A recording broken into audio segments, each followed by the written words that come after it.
നമുക്ക് അരവിന്ദിന്റെ മക്കളിലെ നാളത്തെ നല്ലൊരു കഥ കേട്ടാലോ? വീഡിയോ ഇഷ്ടപ്പെടുവാണെങ്കിൽ ഒന്ന് ലൈക്ക് ചെയ്ത് ഹൈപ്പ് ചെയ്യാൻ മറക്കരുതേ. അതോടൊപ്പം തന്നെ ആദ്യമായി കാണുന്നവരാണെങ്കിൽ സബ്സ്ക്രൈബ് ചെയ്യാനും മറക്കരുത് കേട്ടോ.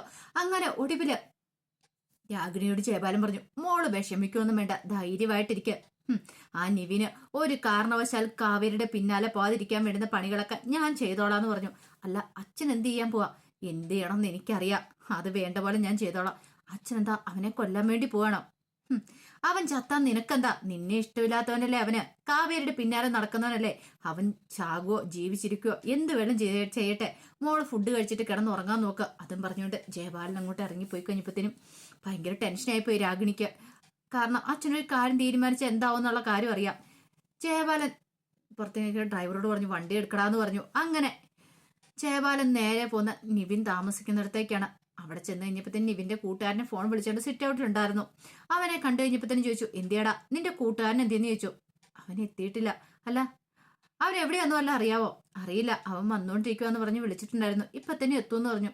കുറച്ച് സമയം അവനെ തന്നെ നോക്കി എന്നിട്ട് വാടാ വണ്ടി എടുക്കാനും പറഞ്ഞിട്ട് ജയപാലൻ വണ്ടിയിലേക്ക് കയറി അങ്ങനെ പോവാണ്.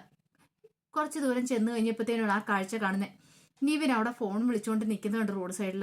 ആ കാഴ്ച കണ്ടപ്പോഴത്തേനും പെട്ടെന്ന് പറഞ്ഞു വണ്ടി നിർത്തലാന്ന് പറഞ്ഞു. അങ്ങനെ ജയപാലൻ ഇറങ്ങി. അതേ സമയത്ത് രാഗിണിക്ക് വല്ലാത്തൊരു ടെൻഷനായിരുന്നു. രാഗിണിക്ക് അറിയാം എങ്ങോട്ടായിരിക്കും തന്റെ അച്ഛൻ പോയിട്ടുണ്ടായിരിക്കാം. നിവിനെ അന്വേഷിച്ചായിരിക്കും പോയിരിക്കുന്നത്. ഇനി അവനെ വല്ല ഉപദ്രവിക്കുമെന്നൊരു പേടി കാരണം രാഗിണി അപ്പൊ തന്നെ വണ്ടി എടുത്തു പുറകെ പോരുവാണ്. എങ്ങോട്ടാ പോയെന്ന് അറിയത്തില്ല. ഇടയ്ക്കാണെങ്കിൽ 1-2 വട്ടം വിളിച്ചിട്ടുണ്ടായിരുന്നു ജയപാലിനെ. ആദ്യം ജയപാലൻ കോൾ എടുത്തില്ല. പിന്നീട് രാഗിണിയോട് പറഞ്ഞു, മോള് ഫുഡ് കഴിച്ചിട്ട് കിടക്കാൻ നോക്ക്, ഒരു കുഴപ്പമില്ലാന്ന് പറഞ്ഞ് കോള് കിട്ട് ചെയ്തു. പക്ഷെ രാഗിണിക്ക് അങ്ങനെ ഇരിക്കാൻ പറ്റുന്ന കാര്യമാണോ? ജയപാലൻ എങ്ങോട്ടാ പോയെന്നറിയത്തില്ലാതെ രാഗിണി ജയപാലിനെ അന്വേഷിച്ച് വരുവാണ്. ആ സമയത്ത് നിവിന്റെ അടുത്തേക്ക് ജയപാലൻ വന്നു. ജയപാലൻ വന്നിട്ട് നിവിൻ എന്ന് പറഞ്ഞ് വിളിക്കുമ്പോഴത്തേനും ജയപാലനെ നോക്കി നിവിൻ, ആ അങ്കിളോ? എന്താ അങ്കിൾ എവിടെ? എടാ, നിന്നോട് ഞാനൊരു കാര്യം പറഞ്ഞായിരുന്നു. എന്ത്? അങ്കിളുടെ മോളെ കല്യാണം കഴിക്കണമെന്നോ? അതെനിക്ക് സമ്മതമല്ലാത്ത കാര്യമല്ലേ? നീ എന്തിനാ നിവിനെ ഇങ്ങോട്ടേക്ക് വന്നേന്നറിയാം. ആ കാവേരി അന്വേഷിച്ച് വന്നല്ലേ ഇങ്ങോട്ടേക്ക്, ട്രിവാൻഡ്രത്തിന്? അതെ, ഞാൻ കാവേരി അന്വേഷിച്ച് തന്നെ വന്ന. എടാ, ഇനിയും നിനക്ക് സമയമുണ്ട് എന്റെ മോളുടെ കഴുത്തിൽ താലി അർത്താനായിട്ട്. എന്റെ മോൾ ഇപ്പോഴും നിനക്ക് വേണ്ടി കാത്തിരിക്കുക. എടാ, എന്ത് തെറ്റാ എന്റെ മോള് ചെയ്തേ? അതിന് മാത്രം ഒരു തെറ്റ് ഞങ്ങൾ ചെയ്തിട്ടില്ലേ? ശരിക്കും ഒന്ന് ആലോചിച്ച് നോക്കിയേ, ആ കാവേരിയുടെ കുടുംബത്തോട് എന്തൊക്കെയാ അങ്കിള് ചെയ്യുന്ന? അങ്കിളുടെ നാണമുണ്ടോ ഇങ്ങനെ പറയാനായിട്ട്? അങ്കിൾ ഒറ്റ കാരണമല്ലേ കാവേരിയുടെ അച്ഛന് മരിച്ച് കാവേരിക്ക് അച്ഛനെ നഷ്ടപ്പെട്ടെ. എന്നിട്ട് ഇത്ര കൂളായിട്ട് അങ്കിളിന് എങ്ങനെ ഇങ്ങനെ നിന്ന് പറയാൻ കഴിയുന്നു? എടാ, അതൊക്കെ നിങ്ങൾക്ക് വേണ്ടിയിട്ടാ, ഞങ്ങൾക്ക് വേണ്ടിയിട്ടോ? കുറെ സ്വത്തും പണം ഉണ്ടാക്കിയിട്ട് എന്താ അങ്കിളെ കാര്യം? മനസ്സമാധാനം ഇല്ലെങ്കിൽ പറഞ്ഞിട്ട് കാര്യമില്ല. ഒരു കാര്യം ഞാൻ പറഞ്ഞേക്കാം, ഇതും പറഞ്ഞോണ്ട് അങ്കിൾ എൻ്റെ അടുത്തേക്ക് വരേണ്ട കാര്യമില്ല. എടാ, ഞാൻ പറയുന്ന നീ ഒന്ന് കേൾക്ക്. എന്റെ മോളുടെ വിഷമം കണ്ടിട്ട് എനിക്ക് സഹിക്കാൻ പറ്റുന്നില്ല. അതുകൊണ്ടാണ് നിന്റെ അടുത്തേക്ക് വന്നേ. നീ അവളെ കല്യാണം കഴിക്കണം. കല്യാണം കഴിക്കാനോ? നിങ്ങൾ വേറെ ആരെയും കണ്ടുപിടിച്ച് കല്യാണം കഴിപ്പിച്ച് വിടാൻ നോക്കും നിങ്ങളുടെ മകളെ. അല്ലാതെ എന്റെ അടുത്ത് വന്ന് പരാതി പറഞ്ഞിട്ടൊന്നും ഒരു കാര്യമില്ല. എന്നെ കൊണ്ട് പറ്റില്ല. ഓ, അപ്പം നിനക്ക് അവളായിരിക്കും പ്രധാനം, കാവേരി? അതെ, ഞാൻ അവളെ കണ്ടെത്തും, അവളെ കല്യാണം കഴിക്കുകയും ചെയ്യും എന്നും പറഞ്ഞ് വെല്ലുവിളിച്ചിട്ട് നിവും വണ്ടി എടുത്തോണ്ടും കൂടെ പോയി കഴിഞ്ഞപ്പോഴത്തേനും ഡ്രൈവറോട് പറഞ്ഞു വണ്ടി എടുക്കടാന്ന് പറഞ്ഞു. അങ്ങനെ നിവിന്റെ പിന്നാലെ പോവാണ്. നിവിനും പക്ഷെ ഇതൊന്നും മൈൻഡ് ചെയ്യുന്നില്ല. തന്റെ പിന്നാലെ ജയപാലൻ വരുന്നു പ്രതീക്ഷ പോലും ഇല്ല. അങ്ങനെ അടുത്തെത്താറായി കഴിഞ്ഞപ്പോഴത്തേനും ഡ്രൈവറോട് പറഞ്ഞു പോയി ഇടിപ്പിക്കട അവന്റെ ബൈക്കിന്റെ പിന്നിൽ എന്ന് പറഞ്ഞു. ഡ്രൈവർ ഒറ്റ ഇടിപ്പിയിടായിരുന്നു. നിവിൻ താഴെ വീണ് കഴിഞ്ഞപ്പോഴത്തേനും ജയപാലൻ പറഞ്ഞു ഇനി നമുക്ക് പോയിക്കോളാം, അവന്റെ കാര്യം അവിടെ കിടന്ന് തീരത്തോളെന്ന് പറഞ്ഞു. ചോര പറഞ്ഞ് അവനോടെ കിടന്നോളൂ എന്ന് പറഞ്ഞു. അങ്ങനെ അവരങ്ങോട്ട് പോയി. അപ്പോഴേക്കും അതിലൂടെ ഒരു വണ്ടി വന്നു. അതിനകത്ത് 1-2 ചെറുപ്പക്കാർ നോക്കിക്കഴിഞ്ഞപ്പോഴത്തേനും ഒരു ബൈക്ക് ആക്സിഡന്റ് ആണെന്ന് മനസ്സിലായി. അവർ ഓടി അങ്ങോട്ട് വരുവാണ്. ആ സമയത്താണ് രാഗിണി അതിലൂടെ വരുന്നത്. രാഗിണി വന്നു കഴിഞ്ഞപ്പോൾ വഴിയിലൊരു ബൈക്ക് മറിഞ്ഞു കിടക്കുന്നു. ഇത് നിവിന്റെ ബൈക്കാണല്ലോ.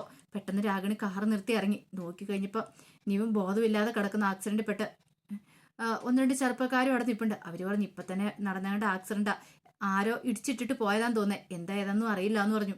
പെട്ടെന്ന് തന്നെ അവരുടെ സഹായത്തോട് കൂടിയിട്ട് നിവിനെ ഹോസ്പിറ്റലിലേക്ക് കൊണ്ടുപോവാണ് രാഗിണി. ആ സമയം വൈകുന്നേരം വീട്ടിലേക്ക് വരുവാണ്. വീട്ടിലേക്ക് വന്നു കഴിയുമ്പോഴത്തേനും ശിവരാമൻ പറഞ്ഞു ആ വന്നോ എന്ന് ചോദിച്ചു. എന്താ ഇളയച്ചാന്ന് ചോദിച്ചു. ഒന്നുമില്ല, ചുമ്മാ ചോദിച്ചെന്നുള്ളൂ. നിന്റെ മുത്തശ്ശനും മുത്തശ്ശിയൊക്കെ നല്ല ദേഷ്യത്തിലാന്ന് തോന്നുന്നു നിന്റെ കല്യാണം നടത്താത്തതിന്റെ. നീ ഇന്ന് ആ പെൺവീട്ടുകാരോട് എന്തൊക്കെയോ പറഞ്ഞില്ലേ, അപ്പൊ അതിന്റെ ഒരു ദേഷ്യമുണ്ട്. ഓ അതാണോ? അതൊക്കെ ഞാൻ നോക്കിക്കോളാന്ന് പറഞ്ഞു. അകത്തേക്ക് നേരെ കയറി ചെല്ലുമ്പോഴത്തേനും ഗായത്രി അങ്ങോട്ട് വന്നു. ഗായത്രി മൈൻഡ് ചെയ്യാതെ പോകുന്നുണ്ടപ്പോൾ ചോദിച്ചു, എന്താ ചിറ്റ എന്താ ഇങ്ങനെ പോണേന്ന് ചോദിച്ചു. അതെ, എന്നെ കൂടുതൽ നീ സംസാരിക്കാനൊന്നും വരണ്ട. നീ കാരണം അച്ഛനും അമ്മയ്ക്ക് എത്ര വിഷമിച്ചിട്ടുണ്ടെന്നറിയോ? അവര് മുറിയിലുണ്ട്, ആഹാരം പോലും കഴിച്ചിട്ടില്ലെന്ന് പറഞ്ഞു. സത്യമാണോ പറയണേ? പിന്നല്ലാതെ. നരൻ നേരെ അംബികാമ്മയുടെ രഘുവന്റെ മുറിയിലേക്ക് ചെല്ലുവാണ്. രണ്ടുപേരും അവിടെ മുഖം വീർപ്പിച്ചിരിക്കുന്നുണ്ട്. ഓ, അപ്പത്തേനും രണ്ടുപേരും പിണങ്ങിയോ? ഇങ്ങോട്ട് നോക്കിയേ. അംബിക പറഞ്ഞു, വേണ്ട, കൂടുതൽ ഈ സോപ്പിട്ടോണ്ട് വരണ്ട. ഇത്രയും കാലം നിന്റെ ആഗ്രഹത്തിനൊക്കെ വിട്ടു വന്നു, ഇനി പറ്റില്ല. ഞങ്ങളുടെ കണ്ണടയുന്നതിന് മുമ്പ് നിന്റെ കല്യാണം എങ്ങനെയെങ്കിലും നടത്താന്ന് വിചാരിച്ചിരിക്കുമായിരുന്നു. അപ്പൊ നീ സമ്മതിക്കത്തില്ല അതിനല്ലേ? എന്റെ മുത്തശ്ശി, എനിക്ക് കല്യാണം കഴിക്കുന്ന ഇഷ്ടമില്ലാത്തോണ്ടല്ലേ. കല്യാണം കഴിച്ചിട്ട് എന്ത് ചെയ്യാനാ? എടാ, നിനക്കൊരു കുടുംബവും കാര്യങ്ങളൊക്കെ വേണ്ടേ? നീ സന്തോഷമായിട്ട് ജീവിക്കുന്ന കാണാൻ വേണ്ടിട്ടല്ലേ ഞങ്ങളും ആഗ്രഹിക്കുന്നത്. ഓ, സന്തോഷമായിട്ട്. ഞാനൊരു കാര്യം ചോദിച്ചോട്ടെ, എന്റെ അമ്മയുടെ അച്ഛൻ്റെയും കല്യാണം കഴിഞ്ഞിട്ട് അവരെത്ര കാലം സന്തോഷത്തോടെ ജീവിച്ചു? അവരെ രക്ഷിക്കാൻ ആർക്കെങ്കിലും പറ്റുമോ എന്ന് ചോദിച്ചു. ഒരു നിമിഷം രഘുവരനൊന്നും മിണ്ടാതെയായിപ്പോയി. എന്ത് മറുപടി പറയണമെന്ന് അറിയത്തില്ല. മനുഷ്യന്റെ കാര്യം ഇത്രയൊക്കെ ഉള്ളൂ, കല്യാണം കഴിച്ചുകൊണ്ടൊന്നും ആയില്ല എന്ന് പറഞ്ഞു. അപ്പോഴേക്കും അംബിക പറഞ്ഞു, എടാ, ഞങ്ങൾക്ക് ഒരു ആഗ്രഹമില്ലേ?